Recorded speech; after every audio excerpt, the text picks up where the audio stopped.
Bonjour à toutes et à tous, vous écoutez Cinécast. Salut Thibaut. Salut Guillaume. Aujourd'hui, on vous parle du film Mila de Shannon Murphy. Qui est je n'aime pas ce titre. Dis-moi le titre original. Tu veux dire Mila? Vas-y. Mila? Non, Baby Teeth. Non, c'est Mila, mais dis-moi. Baby Teeth. Baby Teeth, ça voilà. c'est beau. Mais moi je le dis en français parce que nos auditeurs sont francophones pour la grande partie. Donc le film s'appellera Mila chez nous, de Shannon Murphy. Chez nous, en Belgique, il a les deux titres. Oui, il a les deux titres forcément. Baby parce que... Teeth, Mila. Mais tu connais la complexité de notre pays. Hein. Toujours sans gouvernement après 500 jours. On en parle plus. C'est pas vrai. 500. C'est pas vrai. 600 techniquement, on en a un, mais soit. Oui, bon, c'est pas encore officialisé. Changement de sujet. Donc Mila ou Baby Teeth de Shannon Murphy. Qui est Shannon Murphy? C'est une réalisatrice australienne qui a travaillé notamment sur la série King Eve, mais qui c'est son premier film quoi. Elle n'a pas fait vraiment de film avant, peut-être qu'elle a travaillé sur des séries ou autres, mais voilà, premier essai au cinéma et un petit essai qui a été directement quand même à la Mostra de Venise. Tu l'as vu l'année passée. Oui, donc, il y a plus d'un an. De nouveau, on attend un petit temps avant qu'ils arrivent en salle.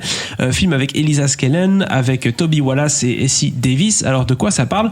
Ça parle d'une adolescente qui n'est pas vraiment comme les autres. Pourquoi? Parce qu'elle tombe amoureuse pour la première fois. Ça c'est assez basique en soi, mais c'est un peu particulier puisqu'il y a toute sa vie, celle de son entourage qui va se mettre un peu à être chamboulé par cet événement. Film du coup indépendant australien qui a une belle palette. Je propose qu'on s'écoute un extrait de la bande-annonce. Hey, I've just been kicked out of my house. I'm trying to put some money together. I hate to ask you, you just seem like a really nice person. How much? I've only got 50. 50? That's too much. I can't. If I give you 50, you have to do something for me.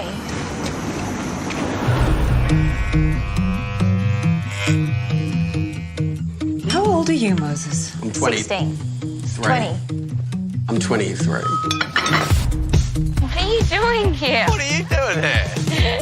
You make a habit of befriending girls that are significantly younger than yourself. Oh my god! Mila's obsessed with that boy. She's a smart girl. Mila, that boy has problems. So do I! What are you looking at? Will you come to my school formal?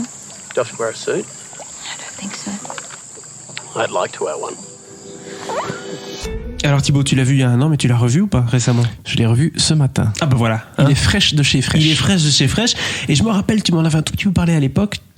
C'était un film que tu avais bien aimé à Venise. C'était dans mon top 4 de Venise l'année dernière. Voilà. J'étais très frustré de ne pas avoir pu le mettre dans mon top de fin d'année. Mais ça y est, c'est cette année, ça va arriver. On quitte un peu les comédies françaises et on se plonge du coup dans ce film indépendant australien. Ouais. Mais pourquoi tu l'as aimé? C'est un film, déjà avant de te dire exactement ce que j'en ai pensé, c'est un film qui a fait forte impression à Venise l'année dernière et qui a remporté le prix de la Révélation. Donc 2 années de suite, des films australiens ont remporté le prix de la Révélation à Venise. Pour pas pour l'actrice comme on pouvait le penser, mais pour le jeune Toby Wallace qui joue donc ce jeune homme qui va rencontrer Mila et qui va le prétendant. Voilà, c'est ça. Qui est un jeune homme pas très recommandable dans l'absolu. Je vais en toucher un peu plus, plus de mots là-dessus. Mais donc voilà, Toby Wallace qui a remporté le prix de la Révélation Venise, c'est quand même pas dégueulasse. Et au casting, on retrouvait Ben Mendelsohn, notamment, oui. Un acteur que j'adore absolument et qui était fantastique dans ce film et qui était très très heureux et très touché de voir les réactions des gens à Venise suite à la projection du film. Qu'est-ce qui est bien dans le film? Tout. Voilà, merci beaucoup, c'était Cinécast. L'histoire est hyper touchante. Elisa Scanlon est absolument fabuleuse. La bande originale est géniale, la cinématographie, la photographie, la mise en scène, vraiment tout est nickel. J'ai pris, j'aime pas le mot claque, mais vraiment je me suis pris une grosse bouffée d'émotion en voyant ce film, parce que ce que va traverser le personnage tout simplement est assez difficile. C'est-à-dire que c'est une fille qui a un cancer, leucémie, je sais même plus, mais peu importe. Et elle va faire une rechute au moment où elle va rencontrer son futur amoureux, Moses. Et Moses, c'est un gars qui se drogue un peu, qui vit pas chez lui, sa mère l'a foutu dehors, du coup il peut même pas approcher la maison en vérité. Du coup, il va se rapprocher de Mila. Il va un peu profiter d'elle d'une certaine façon. Ouais. Il va un peu profiter de ses parents, parce que sa mère est médecin. Elle peut donc lui prescrire certaines choses. Donc il va y avoir un peu cette espèce de deal entre les parents et lui, parce qu'à un moment, il va venir chez eux. Bon, il va devoir partir de chez eux aussi, parce qu'évidemment, ça va être compliqué tout ça. Bref, je te laisse imaginer. C'est un premier amour tout ce qui se peut passe. être une première déception, n'est-ce pas? Exactement, ça peut.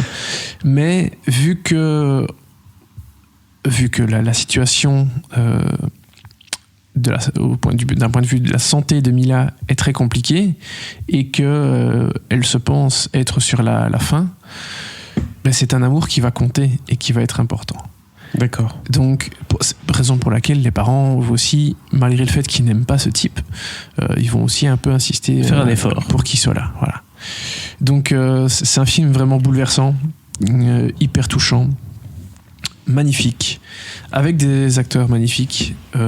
Bon, j'ai déjà cité le nom de Toby Wallace qui a remporté ce prix à Venise de façon assez surprenante. Parce que chaque fois, les 2 dernières années à Venise, celui qui a remporté le prix de la révélation, c'est chaque fois dans 2 films australiens dans lesquels tu as un duo avec une actrice qui a le rôle principal et puis un acteur qui a plus un second rôle. Et c'est chaque fois l'acteur qui s'est plus démarqué. Et ici, l'actrice principale, c'est Elisa Scanlen. Un nom qui, peut-être maintenant, on va commencer à te dire quelque chose. C'est-à-dire qu'on l'a vu cette année dans Les filles du Dr Marsh de Greta Gerwig. Elle faisait une des 4 filles. La moins connue de toutes, hein, vu que, je rappelle, il y avait Saoirse Ronan, Emma Watson, Florence Pugh et elle que les gens ne connaissaient donc pas, vu que Baby Teeth n'était encore sorti nulle part. Ouais. Et donc voilà, maintenant sort Baby Teeth, Mila, dans lequel on va pouvoir la découvrir un peu plus amplement. Et on l'a vu aussi récemment dans un film sorti sur Netflix, Le Diable tout le temps, un film avec Tom Holland, que je n'ai pas encore vu d'ailleurs. Et Robert Pattinson. Donc une actrice qui commence plutôt bien sa carrière, je pense. Elle est absolument fantastique dans tout le film. Elle porte tout le film sur ses épaules. Et donc, elle joue une fille qui va perdre ses cheveux. Elle va avoir pas mal de perruques différentes. Et le film va pas mal jouer là-dessus aussi. Et c'est assez cool de voir ce personnage évoluer dans ce film, tout simplement. J'ai l'impression aussi qu'il y a une certaine esthétique dans le film, il y a un parti pris par rapport aux couleurs, par rapport à... Oui, il y a quelque chose d'assez... c'est là que j'allais en venir. Il y a quelque chose d'assez... un peu néon, un peu je peux dire filtre Instagram comme ça, un peu truc très moderne, qui est pas neuf du tout, cela dit, mais qui fonctionne super bien parce que l'Australie, ce sont des endroits très lumineux quand même. Oui. Et ouais, ça fonctionne à crever. Toute l'esthétique du film, toute cette ambiance très pop, au niveau de la bande originale aussi notamment, ça fonctionne à merveille. Et malgré le fait que le film soit quand même très lourd, hein, parce qu'on parle d'une fille, d'une jeune demoiselle en fin de vie, il se passe des choses quand même très... ce contraste très coloré, assez joyeux, positif, ça fonctionne super bien. Un peu comme... et malgré tout, ça reste très triste. Hein. Un peu comme le livre d'Eric Emmanuel Schmitt, là, Oscar et la Dame Rose, je sais pas si tu avais lu ce livre. Bien sûr. Voilà, un peu le même style, j'ai l'impression, avec ses fins de vie, mais alors du coup, on en profite, mais est-ce que c'est vraiment la fin de vie? Bon, ça, c'est la question, mais voilà. Donc, il y a un peu ce côté... positif dans le négatif, c'est ça, et aussi négatif dans le négatif, bref. Mais donc du coup ça se prête pas mal pour un drame avec quelques aspects un peu plus comiques. As-tu un dernier mot à dire avant de donner ta note pour ce film? Courez voir ce film tout simplement. Quelle est ta note? 4, hein. 4 étoiles pour Baby Teeth ou Mila en français. Très très beau score, hein, Thibaut, donc tu le recommandes chaudement. Ouais, parce que petite précision, c'est vrai, précision. J'ai revu donc le film ce matin, ça faisait 1 an que je l'avais pas vu, mais l'émotion est intacte. J'avais un peu peur, tu sais, quand tu revois ces films que tu as aimés ou qui t'ont fait une forte impression, est-ce que ça va rester là, est-ce que ça va bouger, est-ce que ça va évoluer dans le bon sens ou dans le mauvais? Mais non, c'est vraiment, pour moi ça n'a pas bougé, l'émotion était vraiment intacte et donc c'est une très très bonne chose. Ok, un film qui, je l'espère, restera. Il sort donc ce mercredi 30 septembre au cinéma.